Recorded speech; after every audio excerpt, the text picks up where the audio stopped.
I know the price of everything because I've had to count every damn penny for the last 3 years.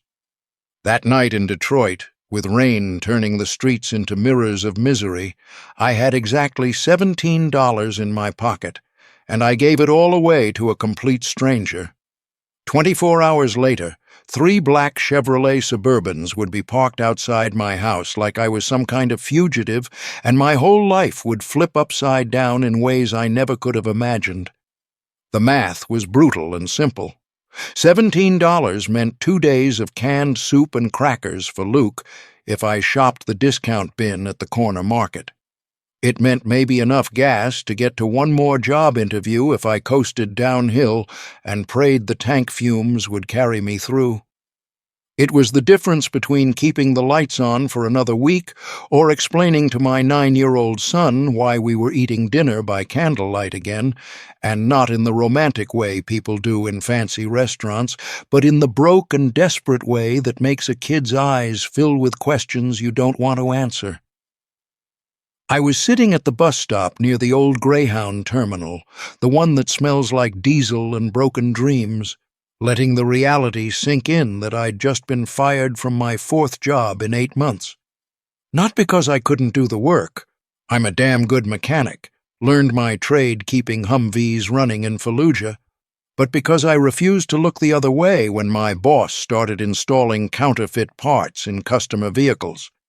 The owner, a greasy piece of work named Donnie with a gold tooth and a gambling problem, had screamed at me that I was too high and mighty, that I thought I was better than everyone else, that guys like me with our moral compasses were unemployable dinosaurs in the real world. Maybe he was right about the unemployable part, because here I was, soaked through my jacket, watching the rain create rivers in the potholes, trying to figure out how I was going to face Luke when I got home. My kid was smart, too smart sometimes. He noticed everything. He noticed when the refrigerator got emptier. He noticed when I started watering down the orange juice. He noticed when I stopped turning on the heat at night and told him we were camping indoors, and wasn't it an adventure to sleep in our winter coats? That's when I saw her. She wasn't dressed like the usual crowd at this terminal, the shift workers heading to overnight cleaning jobs, the addicts looking for their next score, the people like me who'd hit bottom and were still falling. Her coat was expensive. Even soaked through, it had that quality you could spot from across the street, the kind of tailoring that costs more than my monthly rent. But she was shaking, not from the cold alone, and her hands were trembling as she dug through her pockets, pulling out coins and counting them with the kind of desperation I recognized in my own mirror every morning. She was short by about $3 for a ticket. I watched her count the change again, her fingers fumbling, dropping a quarter that rolled across the wet pavement and disappeared into a storm drain. She made this sound, not quite a sob, but close, the kind of noise that comes from someone who's run out of options and energy at the same time. The ticket agent, a woman who'd probably seen every kind of human misery pass through her window, just shook her head and slid the coins back under the glass. I didn't think about it. Thinking was what got you paralyzed, what made you talk yourself out of doing the right thing, because you had 100 logical reasons why you couldn't afford to be generous. I stood up, walked over to the window, and pulled out the crumpled bills from my pocket. $10, $5, and 2 ones. I slid them across to the agent and said, "Add this to hers." The woman, I didn't even know her name then, turned to look at me with eyes that were this incredible shade of gray, like storm clouds with the sun trying to break through. She opened her mouth to say something, maybe to thank me or protest or ask why, but I was already walking away. I didn't want gratitude. I didn't want to explain that I understood what it felt like to be stranded and alone and completely out of options. I didn't want her to see that I was in the same boat, just drowning in a different part of the ocean. What I'd given her wasn't really money, it was dignity. It was the ability to hold her head up and not beg, not grovel, not feel like the universe had completely abandoned her. And, yeah, I know how that sounds coming from a guy who was now completely broke, who had a 7-mile walk ahead of him in the rain because he couldn't afford the bus fare home, whose kid was probably already asleep in an apartment where the heat barely worked. But here's the thing about being a Marine, about serving in combat, about watching people die for principles that sometimes seemed abstract until they became the only thing keeping you human. You learn that who you are when nobody's watching, when there's no reward coming, that's who you really are. I started walking. 7 miles through industrial Detroit at night wasn't a Sunday stroll in the park, but it wasn't Fallujah either. Every step sent a sharp reminder through my left knee, courtesy of an IED that had turned our convoy vehicle into a barbecue grill on wheels and earned me a Purple Heart I kept in a drawer because the damn thing couldn't pay for groceries. The rain had settled into a steady drizzle, the kind that gets into your bones and makes you feel ancient even when you're only 34. The route took me past the skeletal remains of auto plants that used to employ half the city, past blocks of houses that had been foreclosed and abandoned, their windows like dead eyes watching my progress. Detroit used to be the arsenal of democracy, the engine of America, and now it was a museum of what happens when the world moves on and leaves you behind. I knew how these buildings felt. My mind was running calculations even as my feet hit the pavement in a steady rhythm. I could probably sell my toolbox, good snap-on tools, worth maybe $1,500 if I found the right buyer. But those tools were how I made money. Selling them would be like a farmer eating his seed corn. I could pick up work under the table, cash jobs fixing cars in driveways, but that was unreliable, and getting caught could mean losing Luke if social services decided I was an unfit parent. The thought of that, of some bureaucrat in a clean office deciding I wasn't good enough to raise my own son, made my chest tight with rage so pure it almost stopped the rain. Luke's mother, Jennifer, had left when he was 2. Just walked out one morning while I was at work, left a note on the kitchen table that said she wasn't cut out for this life, for being a military wife and then a struggling mechanic's wife, for living paycheck to paycheck and clipping coupons and shopping at thrift stores. She'd wanted excitement and passion and a life that looked like what she saw on television, and I guess I couldn't blame her for that, even though I wanted to. The divorce papers came from Las Vegas 6 months later. She signed away custody without a fight, sent a birthday card to Luke every year with $20 in it like that was parenting, and as far as I knew, she was somewhere in California living her best life while I was here trying to figure out how to explain to a 9-year-old why his shoes had holes in them. By the time I reached my neighborhood, my clothes were plastered to my skin, and my knee was screaming. The apartment building was a tired 3-story walk-up with paint peeling off in sheets and a landlord who fixed things only when the city threatened to condemn the place. But it was home, and the old lady on the first floor, Mrs. Patterson, watched Luke after school for $20 a week and leftover dinners I cooked on Sundays. She was sitting on her porch despite the rain, wrapped in a blanket and smoking a cigarette. "Your boy's asleep," she said, her voice rough as gravel. "Had him do his homework, gave him the casserole you left. He's a good kid, Michael. Real good kid." I nodded, unable to speak past the lump in my throat. Good people still existed in this world. That was important to remember.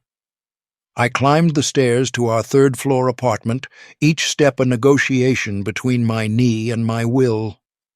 Inside, I checked on Luke first, always first. He was sprawled across his bed in Spider-Man pajamas that were getting too small, his face peaceful in sleep. I pulled the blanket up over him, brushed the hair off his forehead, and felt my heart crack a little wider, like it did every time I looked at him and saw Jennifer's eyes and my stubborn chin, and wondered if I was screwing this up beyond repair. I didn't sleep much. I never did. Combat had rewired my brain in ways the VA doctors said might never fully heal. Instead, I sat at the kitchen table and made lists, crossed things out, made new lists, possibilities, options, strategies. The military had taught me that every problem had a solution. You just had to be willing to get creative and occasionally bloody-minded about finding it. By the time dawn started painting the sky gray, I had a plan. It wasn't a great plan, but it was something. Then I heard the engines. My body reacted before my conscious mind processed the sound. That's what combat does. It turns your threat detection into something primal and automatic. I was at the window, pressed against the wall where I couldn't be seen from outside, before I even registered that I'd moved. 3 Chevrolet Suburbans, black as midnight, tinted windows that probably cost more than my car, government plates or high-end private security. They'd formed a perimeter around my building, blocking both exits. This wasn't the police. Cops didn't roll this deep for an unemployed mechanic in a Detroit walk-up. This wasn't bill collectors either. They drove beat-up sedans and had attitudes that telegraphed desperation. This was something else, something organized and expensive and very, very deliberate. My heart was hammering, but my hands were steady as I moved through the apartment, waking Luke gently and telling him to get in the bathroom and lock the door and not come out until I said it was safe. "Dad, Do what I say, buddy. Right now. This is not a discussion." He knew that tone. He'd heard it maybe twice in his life, both times when there was real danger. He moved fast, and I heard the bathroom lock click. Only then did I go to my bedroom and open the small safe I kept in the closet. Inside was my service pistol, a Colt 1911 that I'd carried through 2 tours, cleaned and oiled religiously even though I hadn't fired it in 3 years. I checked the magazine, chambered around, and felt the familiar weight settle into my hand like it had never left. I was not going down without a fight. If this was some kind of revenge from Donnie the garage owner, if he'd sent Muscle to teach me a lesson about keeping my mouth shut, he'd made a serious miscalculation. If this was something worse, well, I'd been in worse situations with less firepower. I stepped out onto the front porch, keeping the pistol behind my back, every muscle in my body coiled and ready for war. The door of the middle Suburban opened. I was expecting suits and earpieces, the kind of corporate security that rich people hired to intimidate and threaten. Instead, she stepped out. The woman from the bus stop. Except now she wasn't wet and desperate. Now she was wearing a charcoal gray business suit that probably cost $5,000, her hair pulled back in a style that screamed executive power, and her eyes had gone from desperate storm clouds to chips of granite. She looked at me standing there on my crumbling porch in yesterday's clothes, and I saw her register the way I was standing, the way my weight was balanced, the fact that I was very clearly armed, even if she couldn't see the weapon. "Michael Rivers," she said, her voice carrying across the space between us. "We need to talk. I promise you're not in any danger, but I understand if you don't believe me. I'm Emily Carter. You helped me last night, and now I'm here to return the favor in ways you can't possibly imagine." I didn't lower my guard. "You brought 3 SUVs full of people to my house at 6 in the morning to have a conversation. That doesn't feel like a favor, lady. That feels like intimidation." She had the grace to look uncomfortable. "You're right. This was excessive. But I needed to make sure we could talk without interruption, and I needed to demonstrate that I have resources. Can we please go inside? I swear on everything I have that you and your son are completely safe. In fact, keeping you safe is exactly why I'm here." Something in her voice, some note of genuine urgency mixed with what I recognized as fear, made me decide. I called to Luke that everything was fine, told him to get dressed for school. Then I led Emily Carter into my tiny kitchen with its peeling linoleum and second-hand table, holstered my weapon, and listened to the most insane story I'd ever heard that happened to be completely true.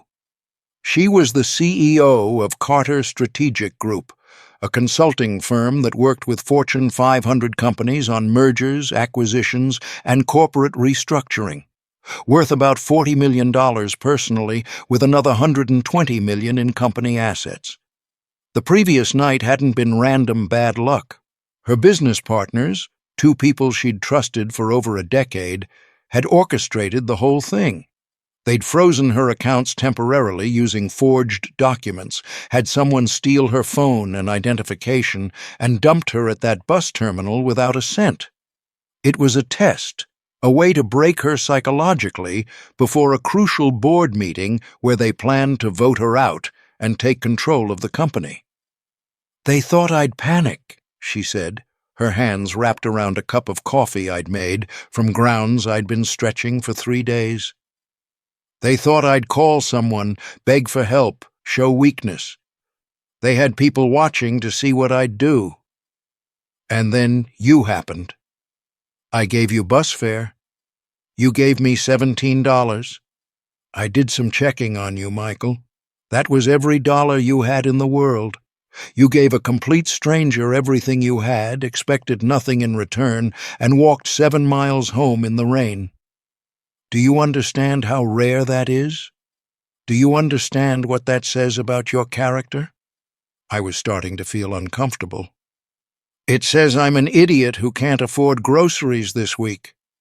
It says you're incorruptible. It says you operate on principles that don't bend based on circumstances. It says you're exactly what I need." She pulled a checkbook out of her purse and wrote something, then slid it across the table. The amount made my vision blur. 6 months of salary at my best job ever. "This is a signing bonus. I want to hire you." "To do what?" "I fix cars. I'm a mechanic." "You were a Marine, Force Recon, 2 tours in Iraq, decorated for valor, expert marksman, hand-to-hand combat instructor. You can read people, assess threats, think tactically." "I don't need a bodyguard, Michael. I have plenty of those. I need someone who exists outside the corporate world, someone who can see danger coming from angles my regular security misses. I need someone whose loyalty can't be bought because they don't care about money or status or climbing the ladder. I need you to be my eyes." I stared at that check. I could pay off my debts. I could fix the car. I could buy Luke new clothes and real groceries and maybe even save some for emergencies. It was tempting as hell. But I'd learned a long time ago that anything that seemed too good to be true usually was, and that easy money came with hard strings attached. "What are the terms?" I asked. "What am I really signing up for?" She respected that. I saw it in her eyes. "Honestly, I don't know yet. My partners are planning something bigger than just squeezing me out. I need to know what it is before they execute. You'll be brought in as an external security consultant, supposedly to audit our systems and procedures. But really, you'll be watching them, finding out what they're planning, helping me stay 3 steps ahead. It might be boring corporate surveillance. It might be dangerous. I genuinely can't promise which. And when it's done? When it's done, you walk away with a full payment and a reference that will get you any job you want in the security field. Or you can stay on if you choose. But there are no strings, no obligations beyond the immediate job. I'm not buying you, Michael. I'm hiring you. There's a difference. I looked at that check again, then at the picture of Luke I kept on the refrigerator, a snapshot from his 8th birthday party where we'd had cake and ice cream at the park because that was all I could afford. He deserved better than a father who was drowning. He deserved stability and opportunity and a future that wasn't defined by poverty.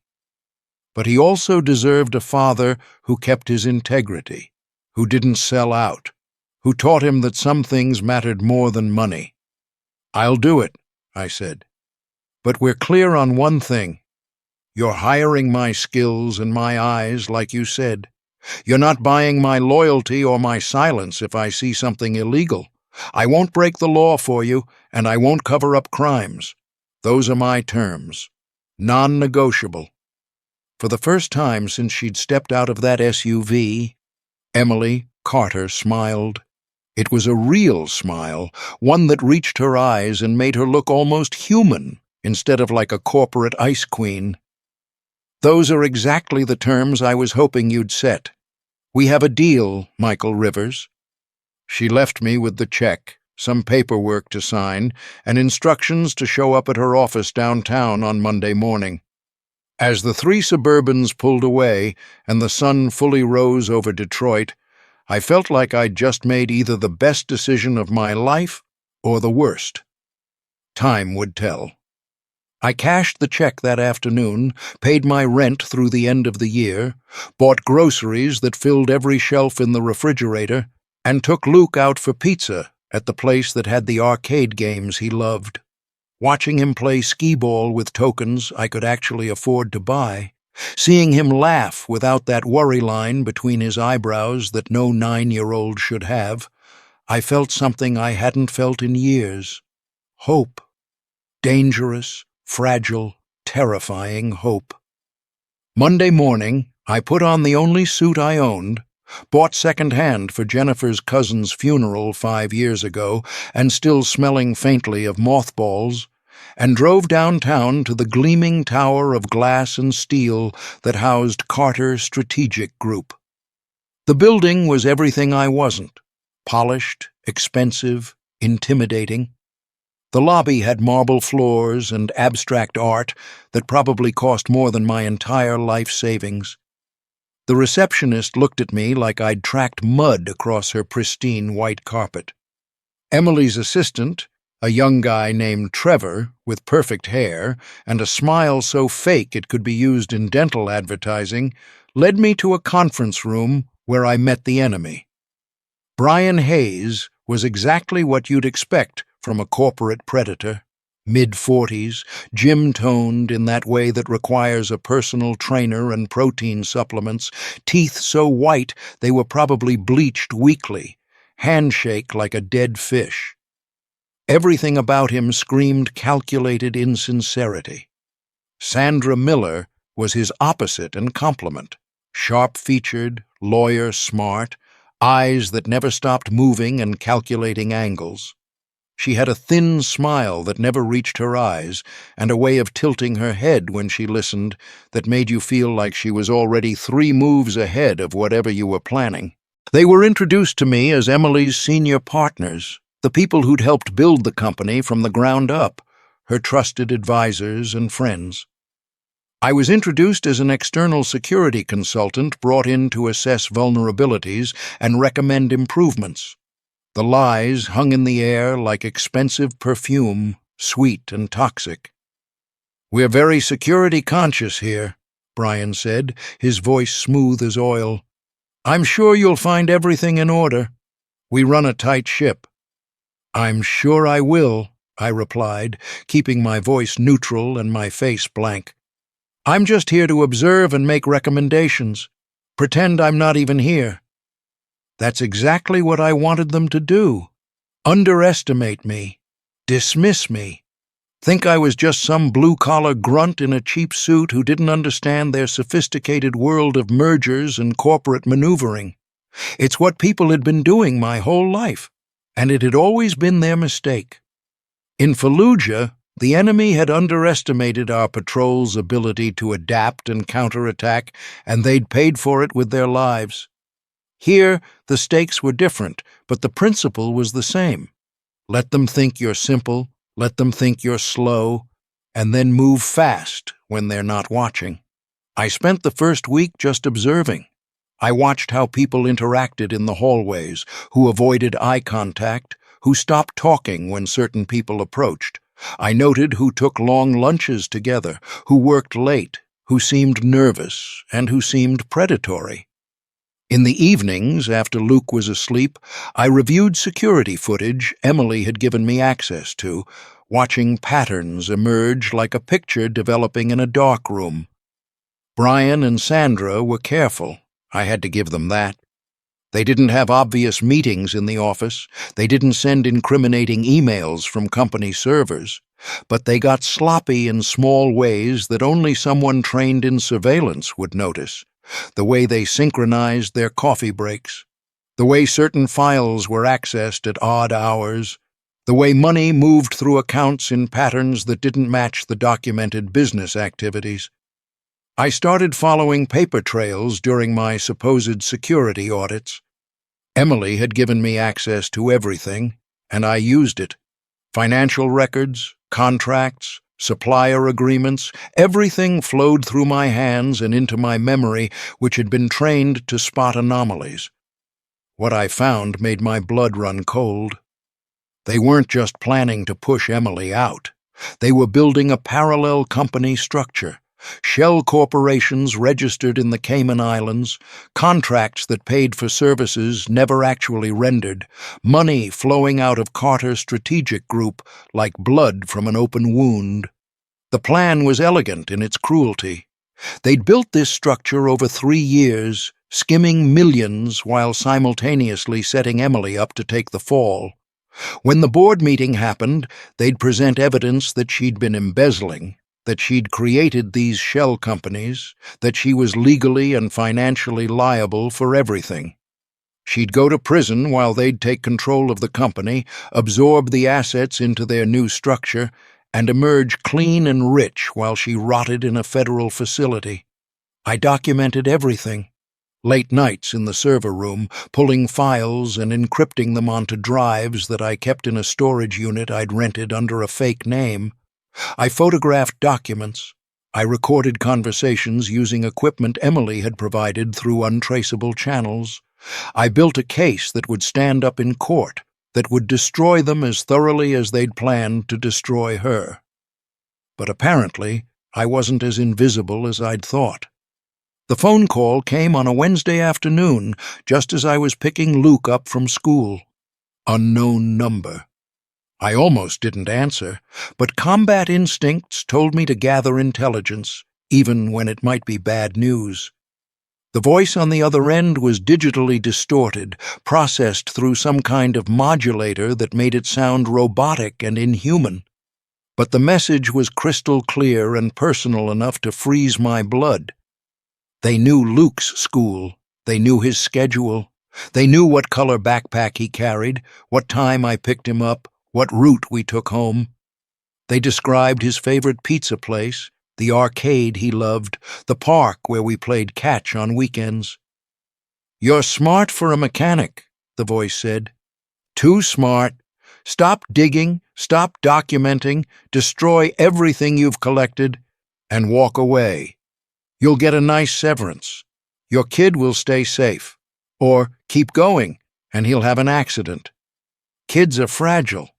Accidents happen all the time." The line went dead. I sat there in my car outside Luke's school, watching him laugh with his friends on the playground, and felt something inside me crystallize into diamond-hard clarity. Fear evaporated. Doubt vanished. In its place was cold, pure rage so intense it felt like ice in my veins. These people had threatened my child. They'd crossed a line that didn't just exist in my world. It was the only line that mattered. I made some calls. There are benefits to being a veteran, to having served with men who understood loyalty deeper than money or law. I had friends from my unit, guys who'd gotten out and moved to rural Michigan where land was cheap and questions were few. They had enough weapons to hold off a small invasion and skills that made them dangerous even on their worst days.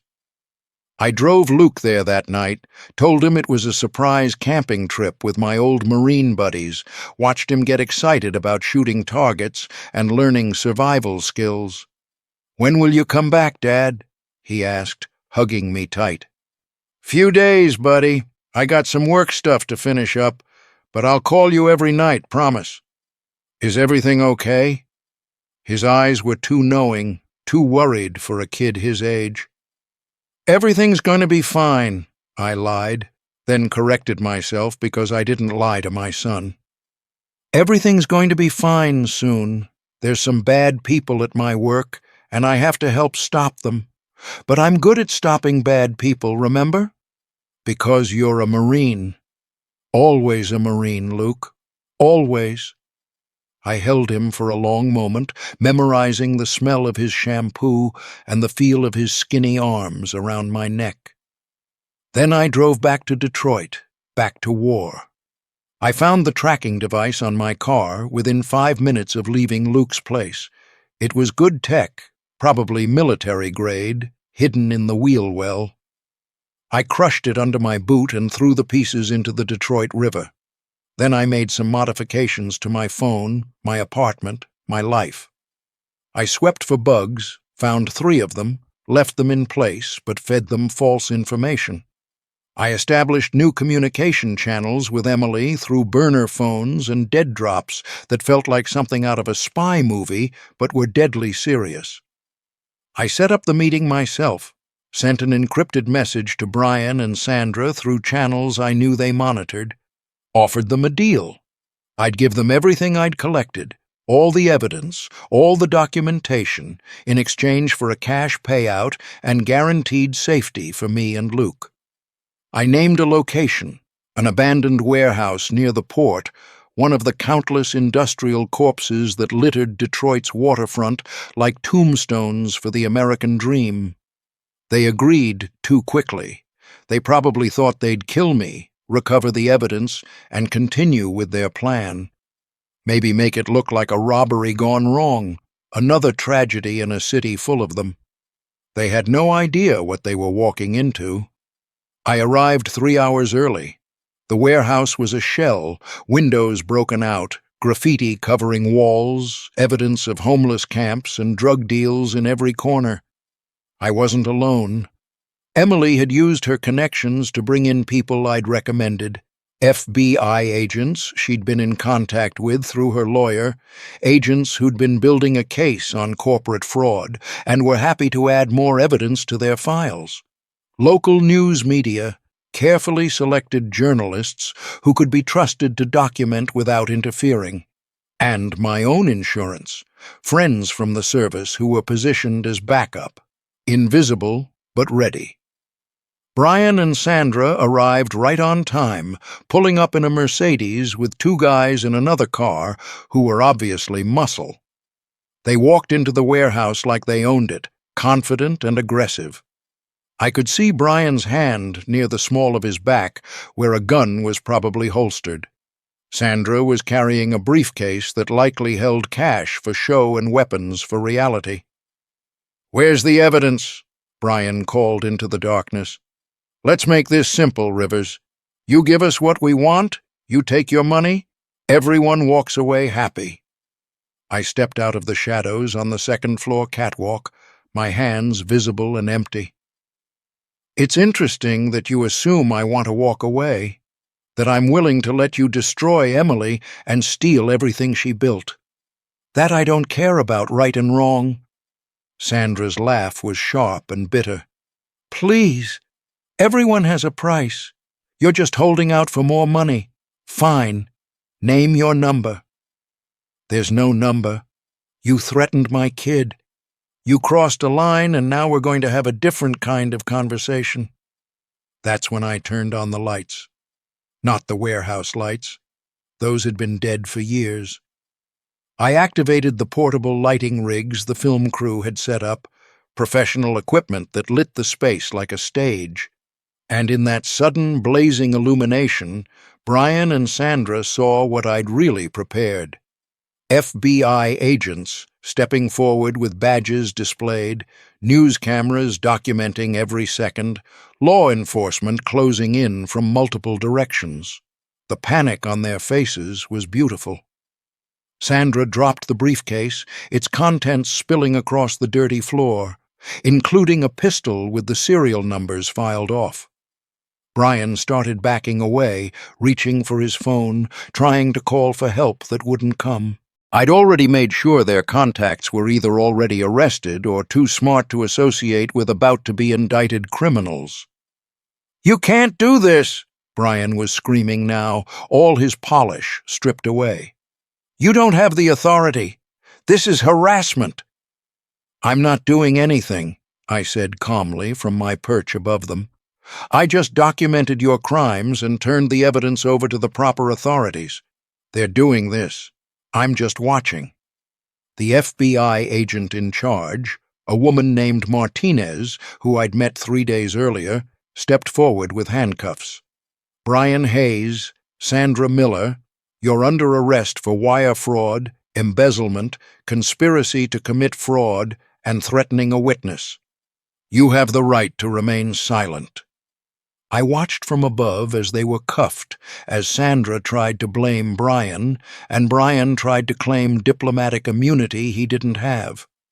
I watched the news cameras capture every moment, knowing that by morning their faces would be plastered across every local station and business news program in the country.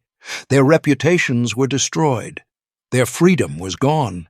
Their plan was ashes. Emily stood near the FBI vehicles, watching the same scene. When our eyes met across the warehouse, I saw something in her expression I hadn't seen before. Respect, yes. Gratitude, definitely. But also something like fear. Fear of what I was capable of how efficiently I'd dismantled their operation, of how dangerous I could be when properly motivated. The case took 3 weeks to build into something the prosecutors were confident they could win. During that time, I continued working for Emily, but our relationship had changed. She saw me differently now, not as the desperate mechanic she'd helped, but as someone who operated on a level she'd never fully understood. I think it scared her a little, which was probably healthy. People should be a little scared of what happens when you threaten someone's child. The full scope of Brian and Sandra's fraud came out during the investigation. $60 million stolen over 3 years, dozens of shell companies, bribes to board members, plans that extended beyond just Carter's strategic group to other firms they'd infiltrated. They'd been running a long con scheme that would have made them rich beyond measure while destroying countless lives and businesses. The federal prosecutors were salivating over the case. This was career-making stuff, the kind of white-collar crime case that made headlines and put people in prison for decades. When it was finally over, when the arrests were made and the evidence was secured and the media storm had passed, Emily called me to her office. Not the conference room where we usually met, but her personal office, the one with floor-to-ceiling windows overlooking the Detroit River and Canada beyond. It was a power office, designed to intimidate and impress, worth more in furniture and art than most people's houses. "I owe you more than I can ever repay," she said, standing at the window with her back to me. "You saved my company. You saved my freedom. You probably saved my life. Brian and Sandra weren't just going to send me to prison. They were going to make sure I didn't survive long enough to appeal." I didn't say anything. I'd suspected as much. Prisoners who stole millions had a way of meeting unfortunate accidents, especially when they might testify against former partners. She turned to face me, and in her hands was a leather portfolio. "I'm offering you a full partnership in the company, 20% equity, equal say in all decisions, corner office, salary that starts at 7 figures. You'd be set for life. Luke would be set for life. You'd have power, influence, access to everything you could want." I looked at that portfolio like it was a snake. Everything she was offering was real. It was security and stability and wealth beyond anything I'd imagined growing up poor in Detroit, beyond anything I'd earned in the Marines or scraping by as a mechanic. It was the American dream wrapped up in legal documents and stock certificates. "I can't accept that," I said. She looked genuinely shocked. "Why not? You've earned it. You've more than earned it."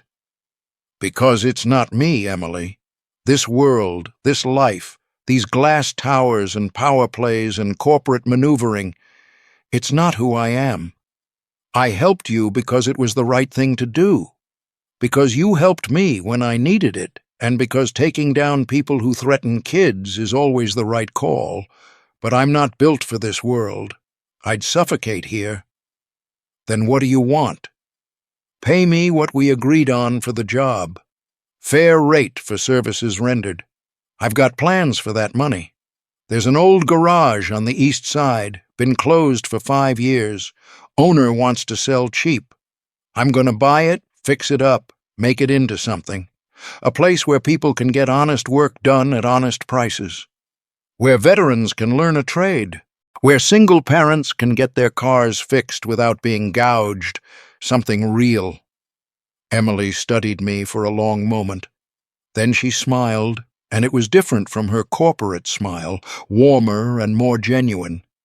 "You're an extraordinary man, Michael Rivers. Most people in your position would take the money and the power without a second thought. I'm not most people.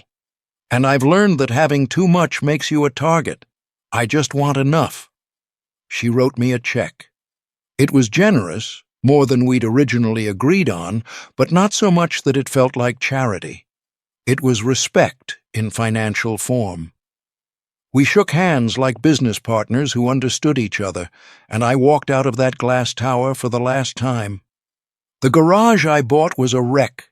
50 years of neglect and weather damage had turned it into something that barely qualified as a building, but it had good bones, solid structure underneath the rust and grime. I spent 3 months working on it, sometimes 16 hours a day, tearing out the bad and rebuilding with the good. Luke helped when he wasn't in school, learning about tools and engines and the satisfaction of making something with your hands. We opened 6 months later. Rivers Automotive Repair. Honest work at honest prices. I hired 3 other veterans, guys I'd served with or who'd served with my friends, guys who needed a second chance and a place where their skills mattered more than their scars. Word spread fast in the veteran community that we were legit, that we didn't screw people over, that you could trust us with your car and your money. The business did well. Not make you rich well, but keep the lights on and pay the bills well. Luke had new clothes that fit, a college fund that was actually growing, and a father who was home for dinner most nights. Emily sent us business, recommending us to her contacts who wanted honest mechanics. We kept in touch, but from a distance. Our worlds had overlapped for a moment, but ultimately moved in different directions. A year after everything went down, on a warm Saturday in May, Luke and I drove out to Lake St. Clair. We brought sandwiches and sodas, found a quiet spot on the pier away from the crowds. Luke was 10 now, taller and stronger, starting to look less like a little boy and more like the young man he'd become. We sat with our legs dangling over the water, watching boats in the distance. "Dad, can I ask you something?"